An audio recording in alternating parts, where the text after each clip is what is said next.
The content you're about to enjoy comes from the archives of The Best You. We're devoted to the very best in personal development, with a platform and resources dedicated to inspiring and changing people's lives. At The Best You, we work with the world's leading writers and trainers on the evolution of the self, and people whose journeys have been affected by their work and words. These Best You EXPO talks are recorded in front of a live audience in a live event. We highly recommend that you focus on the message. As they say, what you focus on expands. Enjoy. Both of you, awesome. How about a hand for everyone who's doing an expo that is interrupting us right now? Give everyone a round of applause for making noise and making it so you can barely hear me. This is a dream gig. People always ask me, what do you look for in a crowd? And I always say, can you get 18 people scattered in a room that seats 500? So we did it. This is what I wanted. Thank you so much for being here. Awesome. They said it's the room. They said the room it's 500 seat room. To me, rooms have walls. That's a thing that I like about rooms, is they're not run by sheets. So the sheets are separate, because you can't go into a house and they're like, yeah, the house is for sale. And I'm like, how many rooms is it? And they go, just one. And then I can't drop a black curtain in between the living room and the other side of it and be like, now it's a 2-room. You can't do that. Zillow would sue you. So why can we do it here? So did anyone hear me at all? Or do you just hear people? You can hear me? Awesome. Very good. I didn't know if that was heard even. Because we're between doing this here or in an airplane hangar, but we might be quieter inside of the airplane hangar. So after this, we're going to be doing a leaf blower demonstration in the second half of my act, and then Sam Kinison is going to talk to you from the back of the room. That's not true, but if it were true, it would be. I can't hear my own thoughts because I hear bingo going on over there. But I don't need my own thoughts. You should see me when I don't have bingo happening. It's a really good gig. I feel like ShamWow demonstrations are happening. Am I in Costco? Why am I doing a gig at Costco? So, and why is the center of the crowd here, but this is the middle of the stage? Like, how are we so, if I zip my pants like this, everyone screams at me, yet most of the audience is only in one half. And then the end of the stage is right here. That doesn't make any sense. Oh my goodness, this is wonderful. I have a gig at Sam's Club after this, so I gotta wrap it up. This is fantastic. Oh, a podium that's clear so you can still see my crotch while I talk. That's the old thing. Old podiums, you can't see the crotch. But now we stepped it up. That's actually a magnifying glass too. So if we do the gig outside, it burns me. So what am I talking about? I'm so ready to do this gig. I still have my coat on. I didn't even take the coat off. I just said, no, don't touch me. I'm not going to wear a suit.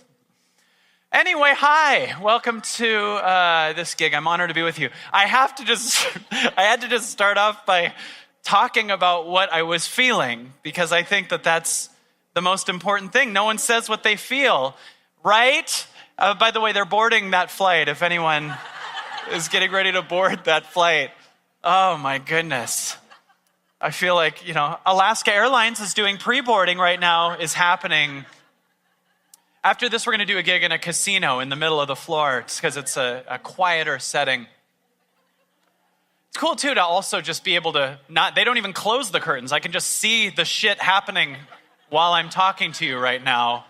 Just moving happening, and people just, hey, do you have your best life? Have you got your best life yet? Awesome. So good. 14 people nodding. Yes. I tried some of this material out in the bathroom, and there were more people there, actually, this morning. So this is a little smaller crowd, a little more intimate. But set up for a much bigger crowd. I promise eventually content will be coming out of my mouth. But first, I just have to talk about the ridiculousness of this gig, because it's very different. It's also awesome. It's well done in a not at all way, but it's good to be here. I'm just not used to doing gigs where I can hear screaming also at the same time. Yeah, let's get evidence of this. This is good. Definitely, please show other people this. I can't wait to show other people that gig. That'll be in my files. Oh, I'm so glad I didn't bring an agent to come watch today. So anyway, here we go. Hi.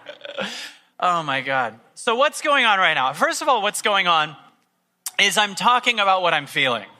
Because you have to say what you're feeling. And nobody says what they feel anymore. Everyone just goes into a place of denial and says not what they're feeling, but what they think people want to hear. But if you go on stage and there's noise coming out or there's people talking, what happens if you say the thing you're feeling? The people in the room go, or in the curtains go, I know what that feels like, and I can connect with you. And there is this new barrage of speakers that don't say what they're feeling. They just say, do you want to learn this? Or do you want to get this? Or I'm going to give you the 7 steps to 9 more steps. Get my books, 10,000 Ways to Simplicity. And I'm like, that's not simple. And some of the things we're doing is because we're chasing this BS thing that doesn't exist. There's this belief that you're going to be happy when something happens. That's the big belief we live in. When something happens, I'll be happy. And I think that's absolute crap. I believe it's when I'm happy, things will happen. And by happy, thank you, both of you. And by happy, what I mean is when I'm happy with every part of myself. When I'm happy with my sadness. When I'm happy with my darkness.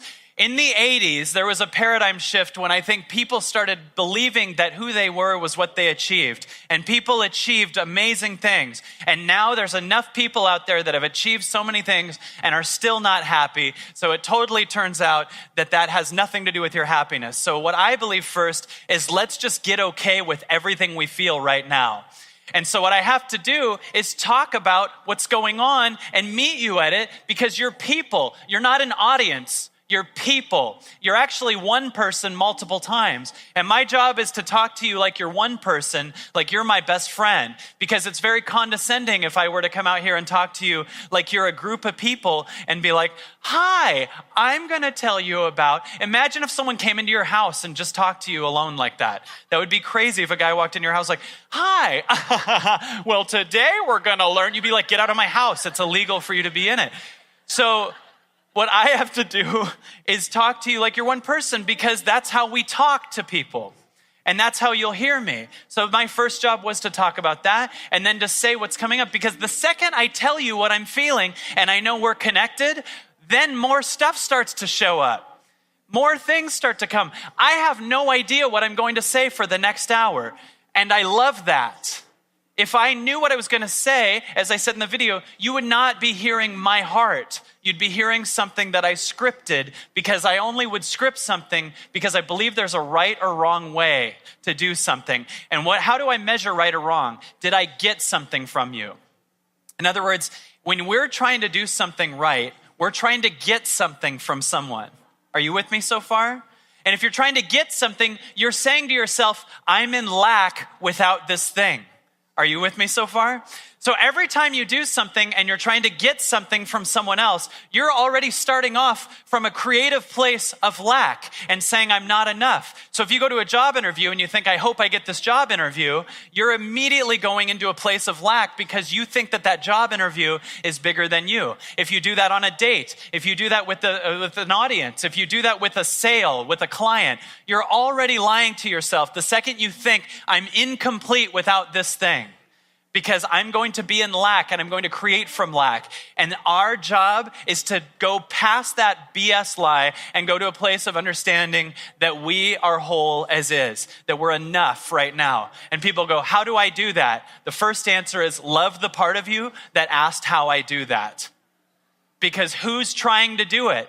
Some ego thing is going, when I do that, I'll be happy. So what I'm supposed to do is first of all, just connect and say what I'm feeling. And then also notice how many things you're doing because you don't understand that under it is a belief that you could just be okay with. So for instance, some people go, I don't know what's going to happen. The underlying belief is that I should know what's going to happen. But how much freer would you be if we just fell in love with not knowing? How much better would this talk be if we had no idea what was going to happen and we loved it? How much more free would you be? What if instead of saying, I got to do this thing, what if you instead loved the fear of what's under it? There are so many people trying to make money because they have a fear of being broke. And if that's why you're trying to make money, then you're creating from a place of lack. If you really want to make money, love being broke. Love being broke. If you really want to have a good relationship, love being single. I don't mean love it like you're going to try to be there. I mean love all of it because it's just a thought that's coming up in you. If you want to have a good life, this is going to sound dark and I'm saying it way too early in the day, but love death. I don't mean love death like be morbid. I don't mean love death like aim for it, but it's inevitability. So why don't we stop running from it all day and then not living? What if you just go, yeah, it's part of life. Got it. And then you say, I love that. What happens? Freedom happens. Do you feel the freedom under that? I'm not saying it like let's all be dangerous or be dark. I'm saying what happens if you love the idea of totally being broke? What happens if I love the idea that this crowd is totally scattered? How much better am I on stage than if I'm like, oh no, they got to be a certain way. I got to have them all sitting this way. I got to have walls. What if I had a rule that I have to have walls? All of a sudden, I'd be in rejection of this thing. What if I went on stage and thought, I hope I don't screw this up? How much weaker would I be than I hope I screw this up? Are you with me? What if you start everything totally in love with the idea that you could screw it up? What if you went into a job interview and were like, I hope I screw this up? All of a sudden, you're in charge of your life. And weirdly, you make space to love all those parts of you that you didn't love. And then weirdly, I promise you, on my life, life will mirror your connection to yourself. It really does. I don't mean it in a weird, airy-fairy way. I don't mean make a vision board. I don't mean like that. I mean when you actually love every part of yourself, just think about it. You're connected to yourself and someone comes up to you and they're totally a people pleaser. You can feel it. So you immediately might say thank you, but no thank you. You can feel when someone's trying to get from you, but if you're connected to yourself, you will pass on it. And then you'll make room to only align with other people who are in that same space, right?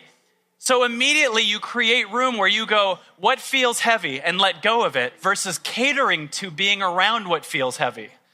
What feels light and expansive? Ask yourself right now, what feels light to me? What are things in my life that I don't know what it is about it, but they expand my life? And I don't mean like a big vision of a big money thing. I mean things in your life right now, like nature, meditation, self-connection, painting, drawing a book, whatever. What's some things that come up for you? What's that? A dog? And who was over here? Dog? Awesome. Isn't that great? We all are, our dogs are, isn't it kind of sad? Like we're all here figuring out we love our dogs while they're at home alone right now. Oh, yeah, you love me a ton. You're in an airplane hangar doing a talk right now. Music. Now, what if these things that you're saying were actually access points to you having a much more successful company? Because these are things that raise your vibration. They raise your ideas. The second you start to be around things that expand your body, you go more into your heart. And you know what your heart can do that your mind can't do? Your heart can do things that your mind simultaneously thinks there's only one way or another. Your heart can do both of them. So to give you an example, when you're in your head, you go, if I go into a relationship, sometimes I feel connection, but not freedom. And when you leave the relationship, you feel freedom, but not connection. When you're in your heart, you feel both at the same time. When you're in your head, you go, should I get a bunch of stuff done today or should I relax? When you're in your heart, you go, the more I relax, the more that gets done. In fact, the more that I chill, the faster the ideas come in that give me these really big paradigm busting things. You wouldn't know it from here, but we're about to sell out the Dolby Theater where the Oscars are held. We're doing an event that's 3,400 seats. And so I don't know why I took this, but we're doing an event. I'm kidding in a not at all way, but we're doing an event. It's 3,400 seats. And what happened? How did we get there? By asking myself, not how do I get this, But what would I have to become to where it's not exciting that that's happening, but normal? You want to get to a place where it's normal for amazing things to come into your life by unhooking from everything that is not amazing. This is actual teeth and actual scary stuff. But what also is in your life right now that you know feels heavy? What's the thing that I'm saying that about and you're like, I know what it is? It might be a job that you don't like. It might be a friend that doesn't align. It might be that the attic is full of tons and tons of crap that you don't want anymore, but you still feel like you should keep because you inherited it from someone that was in World War II. So you need to carry this stuff with you and you have these mental reasons. Here's a rule that I have that's changed my life dramatically. If I can justify why I should keep it in my life, I have to let it go. Check that out. I'm engaged to an amazing woman. We have a baby. You'll never hear me explain to anyone why I'm with her. You'll never hear me say, well, she gets good medical, so it's good that I'm with her.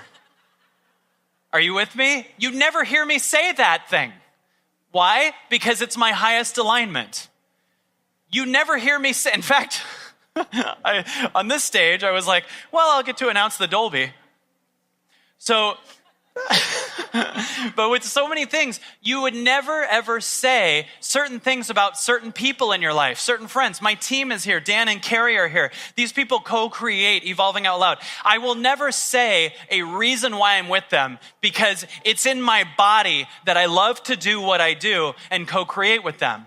The only time you explain to yourself why you keep something in your life, that's because you need a mental explanation of why you ignored your body, why you ignored your heart. If you guys leave with this information, this will be the most insane experience of your life. But think of how many things you keep in your life and explain to yourself why you keep it in your life. Like I had a poster from when I did Comedy Central. I had a big Comedy Central special in 2006. I had this huge frame poster and it was so exciting to me. And I felt this thing in my body and it said, get rid of it. But my mind said, yeah, but one day my daughter will need to see it. But my body said, get rid of it. But my mind said, yeah, but one day my daughter will want to see it. And then my body, without even explaining this to me, taught me after I got rid of it, that my daughter would much rather have a present father than someone who's bragging about accomplishments he made way long ago. Do you get what I'm saying? And I couldn't measure that. Thank you, both of you. So I couldn't measure that. I can't measure that. So here's why we're scared when we let go of something. When we let go of something heavy, we're horrified. And that's because your mind is the one that can see only what you will lose, but not what you will gain. When you let go of something, your mind can measure what you will lose, but it will never measure what you will gain. I am not here to just talk about how much potential you have and get you rah excited. I actually want to shift the planet. And I want to shift it with people that actually don't want to just take a bunch of courses and hear a bunch of content and then hear it and then become addicted to getting more content and addicted to getting more content and using that to feel really good about yourself and why you're actually still not living your life. Because under that shit is real content that's trying to come into your life. Real content's trying to show up that's your breakthrough, for real. You hear speakers say that all day and you go, that's nice. And then you go home and live the same way. What in your life actually feels heavy? Let's actually do something. How much content are we just collecting and feeling really good and reading 1 million books, but not actually doing the work? Like that actually scared her. She has diarrhea. This is a thing about letting go. Because here's what we don't get. I don't even believe in motivation. I believe that you're like a helium balloon and it's always trying to go up, but there's a string coming off and it's hooked on something that doesn't matter. You know what it's hooked on? Stuff that you can't control, but for some reason addictively try to control all day. Like what Trump said, right? I just saw a bunch of people go, ugh, when I said that. Why are we addicted to trying to control what we can't control? I'm not saying that it's good he's there. I'm not saying it's bad he's there. I'm saying here we are pacing in our house going, Trump. Or here's, Hillary. I'm mad about that person now. And we're trying to control something we can't control. What else? Our past. You can't control your past. But you can control if you're okay with it. what other people think about you. You can't control it, but you can control if you love what they think about you, no matter what it is. So why are we so addicted to trying to control what other people think of us when that's something we can't control? Because we love to find control somewhere, but we're so scared to actually shift that we addictively look for things that we deep down know that we can't do anything about, so that we feel in our mind like we're getting something done when nothing's actually changing. Because there's also a ton of stuff you can control that you haven't. You can control if you're going to react to that. You can control if you're going to create or protest or speak or become one of the most insane, powerful people in the world, because you're a helium balloon that's trying to go up, but the string is caught on what people think of you. The string is caught on what someone said a week ago. Who cares? Watch that addiction. And then when it shows up, fall in love with it. Oh, I have this addiction to controlling what other people think, and I love that. It won't stay there if you love it. Are you with me? Are you guys with me on this? This is so big because I don't want to just get you to a 7-figure business. I don't want to get you into the ultimate relationship. I want you to catch that you have a Gandhi or an Oprah inside of you, and stop just trying to become successful. Access that part of you that actually is the world changer. It's really actually bizarrely easy. It's just scary to the ego. It's scary to your old story. It's so much harder to me to live the way most people live, totally against the grain all day, fighting themselves, being at war with what is all day, because there's this other part of you that could just let go of that, let go of that, let go of that. And then weirdly, you let go of the stuff you're scared because you can measure what you'll lose. You can't see what you'll gain. You let go of it. And then boom, an insight shows up, a multi-million-dollar insight that's just a tweet or make that video really quick. This is how we create everything on our team. My team and I, every single thing we do, it's just literally only, does it feel good in my body? That's it. I don't care. We've had clients that offered us so much money, but they didn't feel good. And we said, no, that's our measuring stick. Does our body feel it? Can you justify keeping it? Well, that person's really heavy, but they're offering us a ton of money. Yeah, that's the justification. That's me saying, I don't care what my body says. I don't care what my instincts say. Money is more important to me than this. The second you say that, you are saying your soul doesn't matter. And you're doing shit to make other people happy. And what you don't even know is your soul totally is able to make you way more money. And weirdly, the more you're in your soul, the less addictions you have to spend the money on. You don't have to have the biggest house so that you can show off to other people. You don't have to have the most expensive car. You don't have to have, look at me, everybody. You don't have to be watching Netflix all day. You know why you have to do that stuff, social media, Netflix all day? Because you're so out of alignment with yourself that your head is so habitually in the past and the future, but those things get you into the moment for a second. That's what an addiction does. It gets you into the moment. But the more you let go of the things that put you in the past and the future in the first place, the more you are the moment. And when you are the moment, an addiction feels like a contrast. So the second you let go of heavy stuff, all of a sudden you save a ton of money too. And people are scared to let go of the heavy stuff because they're scared it'll cost them money. Yet they're spending so much more money just trying to keep their soul at all happy temporarily in this weird way because they're out of alignment with their soul. And I'm talking to you from a place that I want you to feel is real for you. Because I know for a fact, and I've worked for years and years and years with people now, that they are an infinite source. And when they finally decide to receive how much love that I have for them, they end up actually moving like they're Gandhi or Oprah or Eckhart Tolle or Wayne Dyer.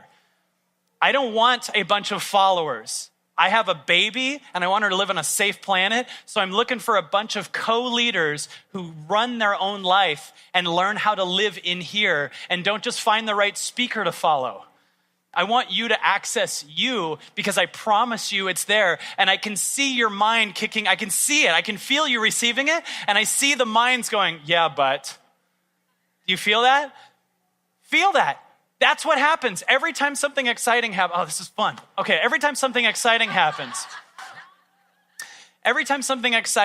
something expansive, two of you show up.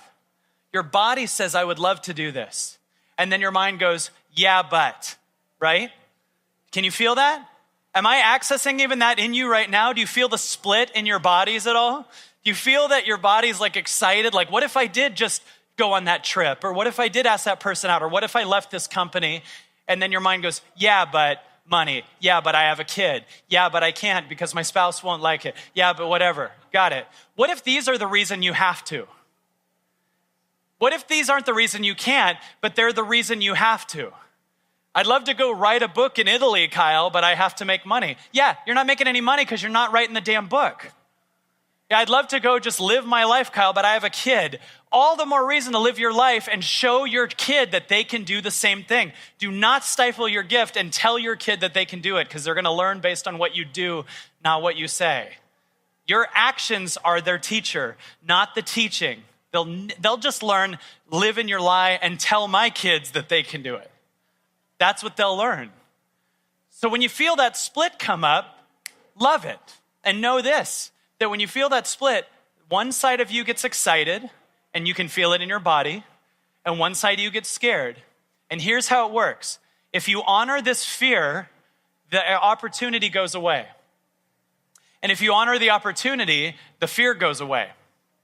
Because the second you say yes to the holy shit leap here, this fear suddenly leaves because you're on a new channel where you don't even know about that problem. You're immediately suddenly, in other words, think of if you jumped in the water over your head, you'd be horrified of how much you might not be able to swim, right? But once you're in there, you're not thinking, I might not be, you're swimming, you're figuring it out. You're figuring it out because now you're in the energy of that. And you'd much rather learn how to swim from the middle of the ocean than the shore. That was cool. Sometimes stuff just comes through and I'm like, oh, get it on a Facebook meme immediately. I want to see a ton of Facebook memes of people doing this to the ocean topless, and it says that sentence. So, because that's how you know you're spiritual, is when you're posing naked towards an ocean. Like, when you enter this field, every other Facebook friend of mine is topless like this to the ocean or at the top of a mountain. I don't know what the faces of any of my friends look like anymore. I just know that you aren't free unless the ocean sees your boobs. That's my MySpace slogan. So all this content is coming up. And do you hear it? And do you feel that I'm getting more excited? Do you feel that alignment? Are you getting more excited? Now you'd think that I'd run out of content, but I'm not writing from my mind. My heart's talking, and I'm hearing the advice as I'm saying it, so I'm applying it while I'm saying it to you. Like I'm actually thinking of the things that are true for me that I need to let go of because I'm not doing this talking. I'm just out of the way of myself. Literally by purging 80% of the crap out of our house, by letting go of so many things that we think we need, and then moving into a much smaller house this year, by letting go of the people in my life that felt heavy. There's love for them, I have love for them, but feeling that I energetically have to pull them up while they're trying to pull me off a cliff, finally going, no more. You get what I'm saying? There's people that you know feel heavy, and we can still love them. I mean, energetically heavy, where when you're done talking to them, you go home and your whole day is trying to figure out what to do about them. You know what I'm talking about? So you're not even making room for innovation. It's costing you money to be with people that are heavy out of that alignment. And you're giving them the best gift when you let go of them because they finally get a minute to free themselves and connect and not be enabled by your over empathetic help that they weren't really asking for from their soul, but their ego was asking for. This is huge. The more I let go of that, the faster the content comes through. The longer I go in my creativity, the faster the content comes through. So one thing I want you to get is this. When you do something creative, show up and stay in the room. Stay in the room. Who here meditates at all? Raise your hand. Who here meditates an hour a day? Raise your hand. Who here meditates 2 hours a day? Raise your hand. Wow, really? That's amazing. So that's awesome. So who here meditates and goes a few minutes in and goes, this isn't working, and leaves? Who does that? Raise your hand if that's kind of you or that feels familiar. How about with creating? Like you want to write your book or you want to write a song or you want to do something creative. You go a few minutes and you go, okay, this isn't working. Screw it. And you leave. Some people do that. Awesome. What happens if you stay in the room? I'm contractually obligated to stay on the stage. Actually, I'm not, but I'm obligated to stay on the stage for an hour. And you're here, so it forces me to stay in the room with you. But when we meditate, we don't sometimes have someone across from us to be with us while we do the work. Are you with me so far? So we go into a meditation and all these thoughts show up, and then we go, this isn't working because it's just chaos in here. That's why it's working.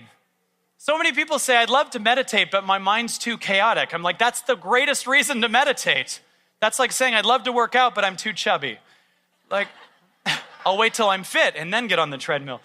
No, it's not how it works. And this is my meditation. This is what I do. I wake up, I sit up in the bed, I go pee first, sit up in the bed, and then I just sit there. I don't do anything with my focus. I don't do anything with like trying to hum. I don't wear a bunch of beads. I don't change my name to Rainbow Baka Sunshine. I don't stop shaving my armpits. I keep shaving my armpits. But what I do, I don't need a bunch of beads. I don't do anything. I sit and I breathe, and all these thoughts show up. I'll set my alarm for 2 hours sometimes, and then I'll put it on airplane mode. And then the alarm's set, and I sit there, and I hear these thoughts show up and go, 2 hours? You can't do this for 2 hours. Who's talking here? That's not you, right? That's a thought. And so I just sit there and love it. And then another thought comes in. This is ridiculous. Then it goes, I got all those people I got to call, and I love that. And then it goes, I should do this thing, and then I love that. Every time I'm about to meditate, I think I'd love to meditate, but I got to call this person, this person, this person. Then I meditate and go, I totally don't have to call those people. Because sometimes the old story that you think you are is doing things so that you can keep your old story alive. So you're keeping stories and people in your life that don't actually call to your soul. They're just obligations. And the more you meditate and connect to your heart, you start doing what you want versus what you think you have to do. And then the ego goes, well, I'd love to do that, but I got to make money. There is so much more money over here. There's so much more money in you actually trusting and co-creating with the universe by showing it that you trust it and moving into your body and going, what feels light and expands me, and that feels heavy, let go of it. This is big. Are you guys with me? My dream is for just 10% of this audience, or any audience I do, to access that Martin Luther King part of you. Because I always think to myself, what would happen if 1,000 Martin Luther Kings showed up at the same time? You see the movement that could happen, the Gandhis, the Mother Teresas that you have in you, the Mr. Rogers in you, that thing in you, that Elvis in you. You know, I was doing a talk for entrepreneurs recently, and they asked me if I ever pass out comment cards. Do you ever get like feedback forms signed? And I was picturing, do you think Elvis would do that? Do you think Elvis would be like, I'm glad you liked that concert. We're going to pass out some forms. Why don't you let us know what you thought about it. Was my performance good? What songs should I do differently at the next concert? How can we make your Elvis experience better? Should I do a little more with my hips? That'd be ridiculous.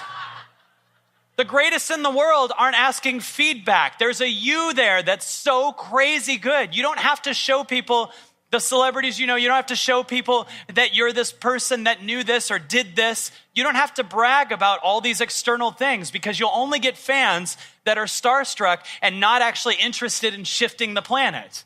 Anyone that can see through that is going to be heavy eventually.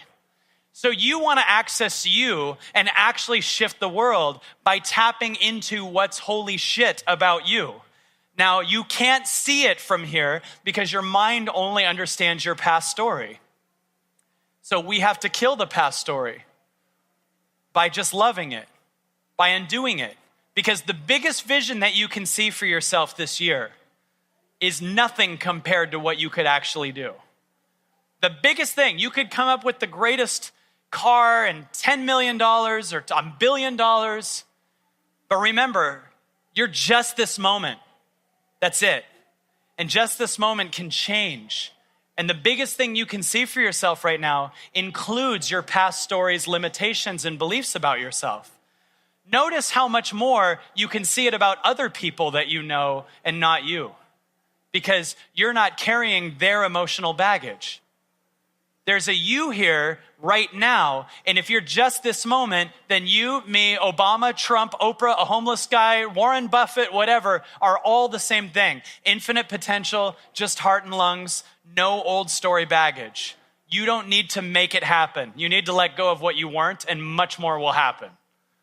And you won't care when it happens because your happiness is connected to you, not that you got the car or the millions of dollars, or that you got the right relationship. Your relationship should be a byproduct of your connection to you. If you need a relationship to be happy, you will actually only be able to find someone else who needs a relationship to be happy, and then you'll both be addicts that'll stop yourselves from connecting to you. If you don't need a relationship and you're totally cool with connecting to yourself, period, you'll find someone else who also doesn't need a relationship, but it would expand them to be in one with you, and they'll expand you. You don't want a relationship to be just this thing where we go get ice cream and just get connected, and then you want someone who'll take you beyond you. You want someone who'll take you to God, to your universal place, to power. You want to be only surrounded by people that will take you beyond what you can see. Stop surrounding yourself with people that complain about shit all day. Stop surrounding yourself with people who are looking to stay in their old story by finding everything that's wrong with everything while they're infinite creatures. Stop finding people that are acorns dying to stay the most popular of the acorns when you're actually a forest. An acorn's a forest. And what's it have to do to become a forest? Nothing. It has to stop screwing around. What's a butterfly have to do? What's a caterpillar have to do to become a butterfly? Nothing. What did Nelson Mandela have to do to become the president? Sit for 27 years in prison. And then all of a sudden, power came out because you have that in you. And it's not measured by how your mind can see it. It's by a feeling. If you could see it, then it wouldn't be faith. You get what I'm saying? If you can see the big vision for yourself, then it's way too small. You're not co-creating from a place of faith. You're co-creating from what's the whole vision. Ask yourself what your next step is today. I'm going to ask you point blank. What's a next step that you need to do today? What's that? Be here. Awesome. And is there anything you need to let go of? Anything you need to say yes to? Anyone you need to forgive? Not for you're forgiving because you're okay with what they did, but because you are infinite power and you need to untie yourself from reliving the story over and over again. Is there anything like that you can forgive, expand? If you guys, I see people writing down or texting, but whatever it is, write down what your next step is. Not what the whole vision is, but what's today's next step? What do you need to let go of? Who do you need to say yes to? Who do you need to say no to? Many people get to where they are because they say yes to a lot of things. And many people get to where they are because they say no to a lot of things that don't align with them. And whichever one you are, it's time to do the opposite a little bit more. Do you get what I'm saying there? A lot of people say yes to a lot of things and they create a lot of businesses and stuff, but they also say yes to things that don't align with them. And often they have a big fear of missing out. And that fear of missing out sometimes stops them because they don't have a fear of missing in. You should get a fear of missing in. If I go to that party, I won't be able to meditate that day. I won't be able to create something unless that party expands you and takes you beyond yourself. If you've said no a lot, you might be living in your cave and not going to any event, but you're creating book after book and doing these introverted things. That's awesome. Sometimes there can be some power in saying yes to a couple more things just because you have been maybe shutting yourself off from really amazing opportunities too. So if you've been a yes person your whole life, say no to a few more things that don't align with you and you won't believe how fast things move. That's your growth. If you said no to a lot of things, say yes to a few more things. Probably the no people aren't here. But I just realized they're at home with their dog.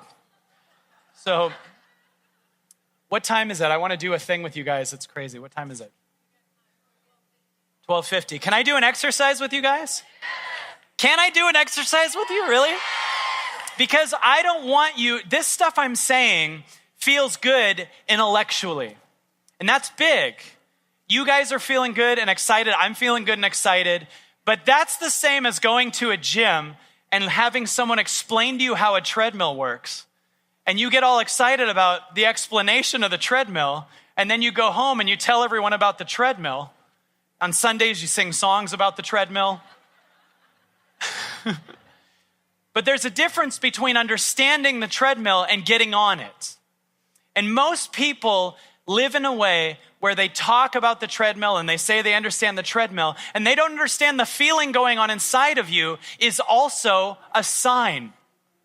People say everything's a sign outside, but they don't understand that calling inside you also is a sign, and it will be there until you listen to it. I had a woman come up to me recently and she goes, I really want to divorce my husband, but I'm looking for a sign. I said, the fact you want to divorce him is a sign. Don't wait till you drive by Divorce Your Husband Avenue. And even when you do that, you'll ignore that and say that's not the sign. You'll make that fit your reason why you don't do the thing. That's what people really do with signs. They use signs often as an excuse for not listening to their heart. They actually create and make false signs or blame other things. This is a great venue. So, the Screaming Murder booth is open now if you guys want. They're going to be doing that in a few minutes. So, testicle electrocution just opened up. If you guys are ready for that, get them out. Everything is a sign, especially what's going on inside. Everything inside is a sign. That is so big because we love to give credit to everything else outside of us. We love to blame invisible things when we used to blame things we could see. The more conscious you get, the more invisible the stuff gets that you think is why you can't do something. It used to be that someone cut you off. Now it's Mercury retrograde. I can't tell you many people I don't have an ink in my pen. I must be Mercury retrograde. It's because the planet's not doing what I decided it should be doing. Maybe it's just doing its thing. Why do we call it? It's out of alignment. It's what it's doing. It's in alignment, right? That's why the headset doesn't work. Mercury retrograde. I'm a victim. I'm a total victim to everything in the world. I didn't have my lucky crystal. You're God. You're infinite. You're the universe. You created Mercury retrograde. You'll probably figure that out when you die. Oh, I made that shit. There's an egoic story that believes all these things are limitations. I went to an event once. They were selling rocks that said gratitude and abundance on them, and they were selling them for $700. And I realized those words are on those rocks because that's what the seller feels when you buy it.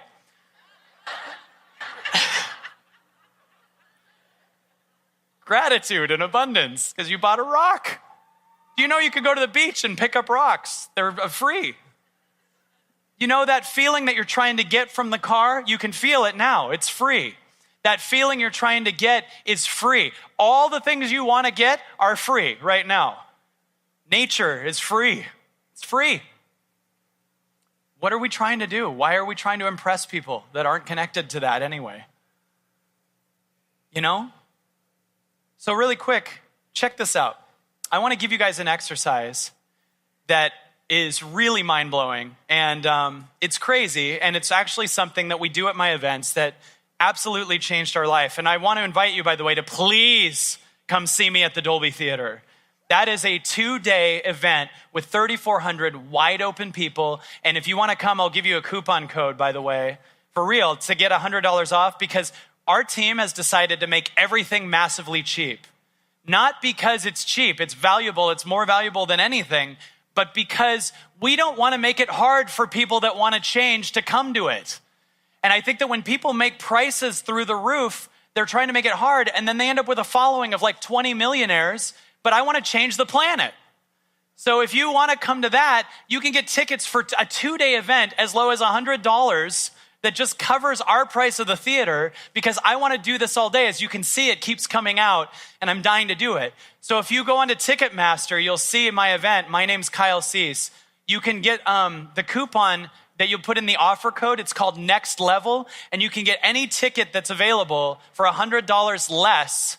And the tickets were $200, so they're $100 for 2 days that will change every direction of your life.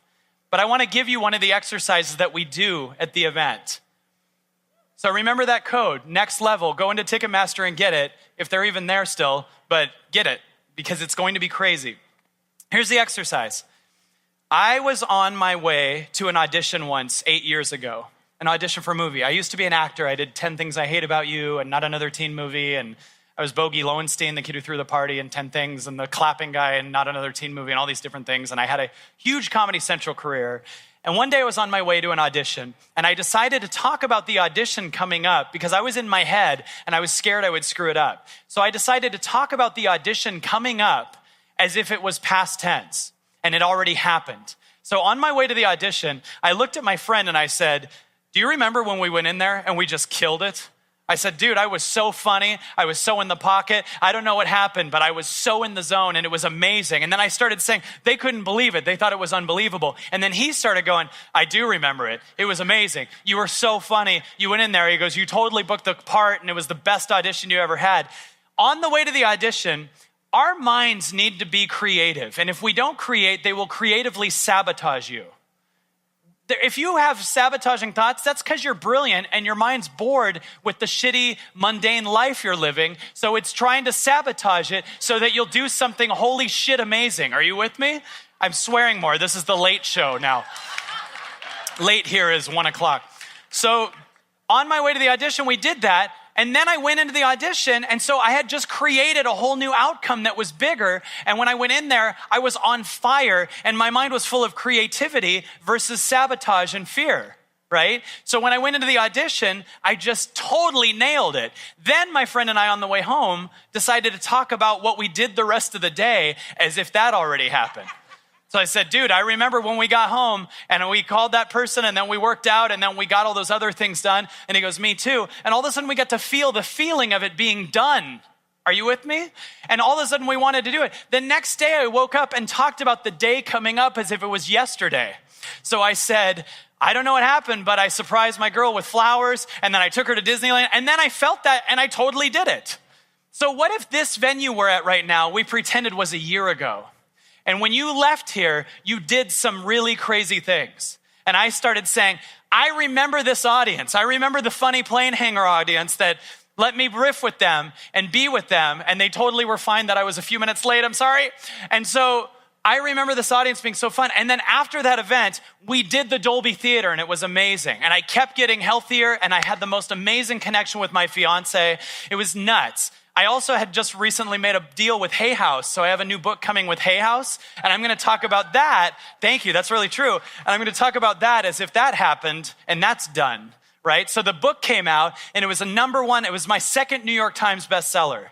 And I don't know what happened, but immediately my mind is working like Google and it's trying to figure out the fastest way to make that happen. So the second I go, it was a bestseller, my mind is like, how? What did we do? Are you with me? So you have that too. Most of us don't talk about what we want. We talk about why life sucks, and then our mind goes, let's prove it. And then it goes you all the evidence of why it sucks. So you'll be with your friend, "I had the worst day ever." And your mind's like, "Yeah, someone cut us off earlier. No, someone cut me off earlier." And then I get to work and there's no ink in the pen. I'm like, nah. That's how we... And your mind is trying to find proof of why it sucks versus why you became the next whatever your version is of Oprah or Eckhart or Michael Jackson or whatever. So my question is, and is it okay that I have a few extra minutes? Is this okay? My question is, are you willing to get in the treadmill and be totally willing to screw this up? Be totally willing to do it wrong. Be willing to fall flat on your face and give this a shot. Are you guys with me? Are you with me, ladies and gentlemen? Actually do this. Okay. Here's what I want you to do. This is where you have to go out of your comfort zone for a minute to actually get you free. Here's what you're going to do. You are in a second are going to do something and then give me your attention right after it. What I want you to do is find someone in this room that you do not know and then give me your attention in the next 30 seconds. Ready, set, go. Okay, here's what you're going to do. For a few minutes, the A's are going to look at the B's and talk about your life. For a few minutes, I'll time it, and then in a few minutes, I'm going to yell switch. But for a few minutes, you're going to talk about your life as if this event was a month ago, okay? So it's a month later, and I want you to think of the impact, the income that you have, your health, your relationship status, your connection, as if there's no rules. And I want you to figure out how to get there. So you're gonna look at your partner and be like, after the expo, I went home and I did all this extra work and I connected to myself. I let go of these things that were heavy. I felt, and you're going to ad-lib it. And the first seconds always suck because your mind is fighting everything. So you're going to just let this start and then let it keep going. And whatever comes up, I want you to say it. And your mind will start to figure out a faster route to a totally different life. And then I'm going to yell switch. And by the way, B's, when the A's are doing this, if they get stumped, if they say anything like, I don't understand what I'm doing, I'm blocked, I don't know what I'm doing, the B's have to look at you and go, and then you have to go, and I love that. Because your problem is the resistance to being blocked, not the blocking itself. Right? So you got to love that situation and it'll make room for more to come through. So the A's are going to talk about their life and how they are changing the world or how their health is better or whatever it is. And then I'm going to yell switch and the B's are going to do the same thing. You guys got it? Just a few minutes each. Let yourself go crazy. The more you put into this, the more you're going to get. I promise you a massive shift for almost everyone in here. There'll be 2 people that won't. They'll go, I didn't get anything. But everyone else will love it. So here we go. Ready? A's go first. Talk about your new life as if it's now. Ready, set, go. Having promoted more than 600 speakers and more than 65,000 people attend my seminars and courses and workshops and expos, having read so many books and attended so many courses, I really realized that the basics of personal, professional growth is based on the power of the question. Asking yourself empowering questions. Read my new book, The Question, Find Your True Purpose. It's based on my work, 30 years of entrepreneurship, all the experiences that I have, my manifesto, and what's really important. So for more information, go to www.thequestion.co. All right, time, everybody. Give your partner a round of applause.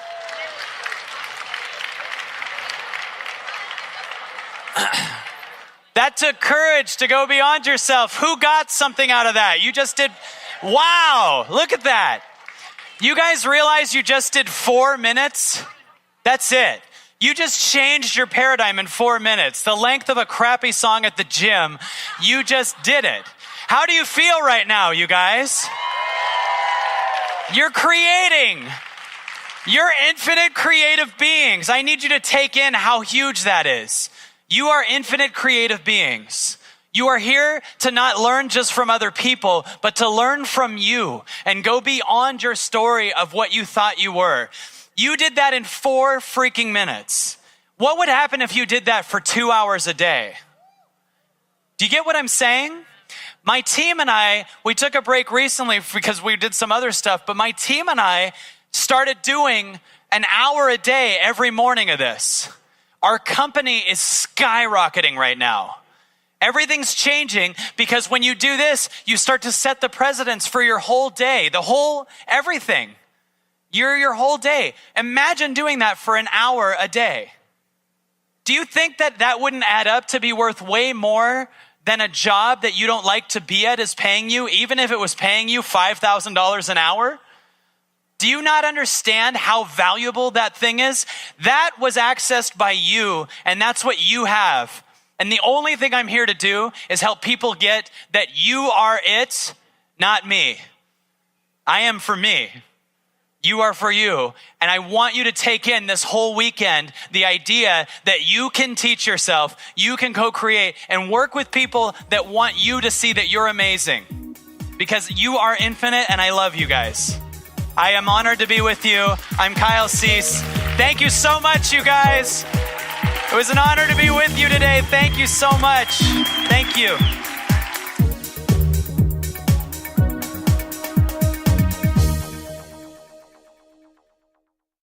For more information, go to www.thebestyou.co.